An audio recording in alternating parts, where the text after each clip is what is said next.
नमस्कार मित्रांनो, ज्ञान मराठी या यूट्यूब चॅनलमध्ये आपलं स्वागत आहे.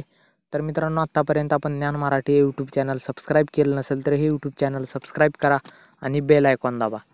तर मित्रांनो, आजच्या व्हिडिओमध्ये आपण बघणार आहोत महाराष्ट्रातील 151 तालुक्यामध्ये दुष्काळ जाहीर झालेला होता.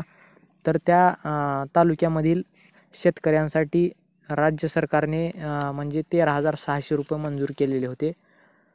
तर ते 13,600 रुपये हे तुमच्या अकाउंटवर आले आहेत का नाही ते सांगा कमेंट करून. तर माझे 13,600 रुपये या अकाउंटवर आलेले आहेत, माझ्या अकाउंटवर. तर मित्रांनो, ती बातमी पण तुम्ही पाहायची आहे. त्या व्हिडिओची लिंक या व्हिडिओच्या डिस्क्रिप्शन लिंकमध्ये दिलेली आहे, त्या ठिकाणी जाऊन तो व्हिडिओ पाहू शकता तुम्ही.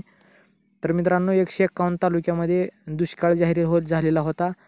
त्यासाठी 2900 कोटी रुपये मंजूर झालेले होते.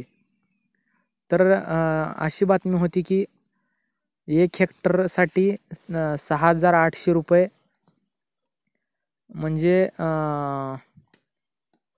33% जर शेतीचं नुकसान झालेलं असेल तर त्या शेतकऱ्यांसाठी 6,800 रुपये प्रति हेक्टर म्हणजे 2 हेक्टरपर्यंत त्याची मर्यादा होती. तर 2 हेक्टरला 13,600 रुपये होतात मित्रांनो. तर ते माझ्या अकाउंटवर आलेले आहेत. तर त्याची स्क्रीनशॉट तुम्हाला दाखवतो मी. तर हे पहा मित्रांनो, 11/3/2019 या तारखेला आलेलं आहे हे अनुदान. NEFT ICI तहसीलदार. तर या ठिकाणी दिलेलं आहे 13,600 रुपये.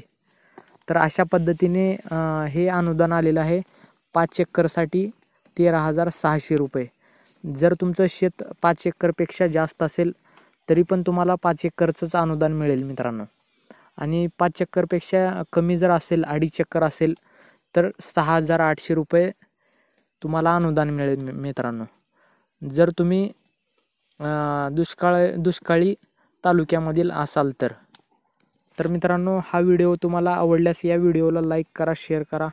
आणि आत्तापर्यंत आपण ज्ञान मराठी या यूट्यूब चॅनलला सबस्क्राईब केलं नसेल तर या यूट्यूब चॅनलला सबस्क्राईब करा. धन्यवाद मित्रांनो.